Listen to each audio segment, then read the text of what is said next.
बच्चों, आज हम हिंदी व्याकरण में वर्ण के बारे में पढ़ेंगे। इससे पहले हम यह जान लें हिंदी व्याकरण होता क्या है, हिंदी व्याकरण किसे कहते हैं। हिंदी व्याकरण की परिभाषा वह शास्त्र जो हमें भाषा के नियमों की जानकारी देकर उसको शुद्ध रूप में बोलना और लिखना सिखाता है, उसे हिंदी व्याकरण कहते हैं। हिंदी व्याकरण को इंग्लिश में हिंदी ग्रामर कहते हैं। आइए आज हम हिंदी व्याकरण के एक पाठ वर्ण पर आज हम चर्चा करेंगे। वर्ण किसे कहते हैं? कानों में सुनी जाने वाली आवाज़ ध्वनि कहलाती है।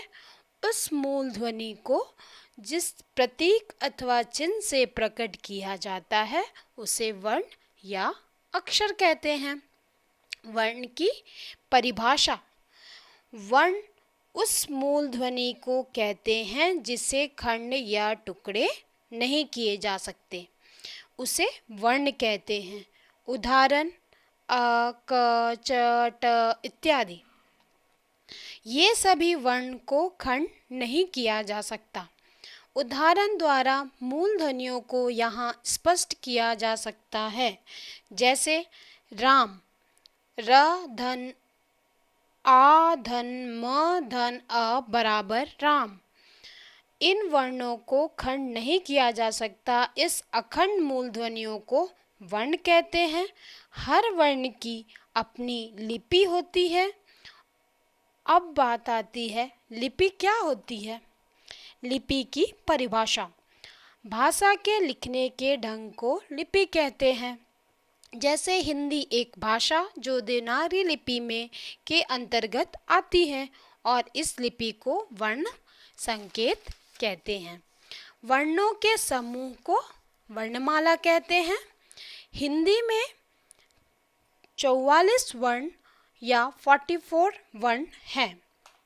स्वर और व्यंजन: स्वर अ, आ, छोटी ई, बड़ी ई, उ, बड़ा उ, ऋषि, ए, ओ, ये 11 स्वर हैं।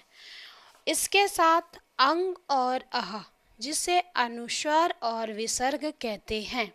अनुस्वर वह चिन्ह जो स्वर के ऊपर एक बिंदी, अ के ऊपर एक बिंदी लगी है उसे अनुस्वर कहते हैं, और विसर्ग का चिन्ह जो स्वर के आगे 2 बिंदियां लगी है उसे विसर्ग कहते हैं और आह कहते हैं। अब बात आती है वर्णों के प्रकार। वर्णों के 2 प्रकार होते हैं, पहला स्वर वर्ण, दूसरा व्यंजन। स्वर वर्ण, आइए हम जानते हैं स्वर वर्ण किसे कहते हैं।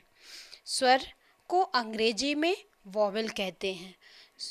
स्वर उन वर्णों को कहते हैं जिसका उच्चारण किसी दूसरे वर्ण की सहायता के बिना होता है, जिसके उच्चारण में कंठ तालु का उपयोग होता है, जीभ ओठ का उपयोग नहीं होता है। ये 2 प्रकार के होते हैं। स्वर वर्ण 2 प्रकार के होते हैं, पहला मूल स्वर, दूसरा संयुक्त स्वर। अब बात आती है मूल स्वर किसे कहते हैं। मूल स्वर के 2 भेद हैं, हर्ष स्वर और दीर्घ स्वर। हर्ष स्वर क्या होता है? अ, ई, उ के उच्चारण में कम समय लगता है। जिस स्वर के उच्चारण में कम समय लगता है उसे हर्ष स्वर कहते हैं। उदाहरण अ, ई। दीर्घ स्वर क्या होता है? जिस स्वर के उच्चारण में दुगना समय लगता है उसे दीर्घ स्वर कहते हैं, जैसे आ, बड़ी ई, उ इत्यादि। संयुक्त स्वर, संयुक्त स्वर किसे कहते हैं? संयुक्त स्वर ए, इसमें स्वर आ और ए का मेल है, इसे संयुक्त स्वर कहते हैं। संयुक्त स्वर इसलिए कहते हैं क्योंकि इसमें 2 स्वरों का मेल है। इसलिए इसे संयुक्त स्वर कहते हैं। वर्णों के दूसरा प्रकार व्यंजन। आइए अब हम जानें व्यंजन किसे कहते हैं। व्यंजन को अंग्रेजी में कॉन्सोनेंट कहते हैं। व्यंजन किसे कहते हैं? व्यंजन उन वर्ण को कहते हैं जिसके उच्चारण में स्वर वर्ण की सहायता होती है। उन वर्णों को कहते हैं जिसके उच्चारण में स्वर वर्ण की सहायता होती है, उसे व्यंजन कहते हैं। जैसे क, ख, ग, घ, अंग, च, छ, ज, झ, ञ, ट, ठ, ड, ढ, न, त, थ, द, ध, न, प, फ, भ, भ, म, य, र, ल, व, तलाभे श, मूर्धन्य श, दंत श, ह। इन्हीं 33 अक्षरों को व्यंजन कहते हैं। प्रत्येक व्यंजन में स्वर की ध्वनि छिपी है। जैसे क, क धन अ बराबर क। व्यंजन के 3 भेद होते हैं, 3 प्रकार होते हैं। पहला स्पर्श व्यंजन। स्पर्श व्यंजन जिसमें क, ख, ग, घ, अंग, च, छ, ज, झ, ञ, ट, ठ, ड, न, ढ, न, त, थ, द, ध, न, ये प, फ, ब, भ, भ, म स्पर्श व्यंजन में आते हैं। दूसरा प्रकार अंतस्थ व्यंजन जिसमें य, र, ल, व।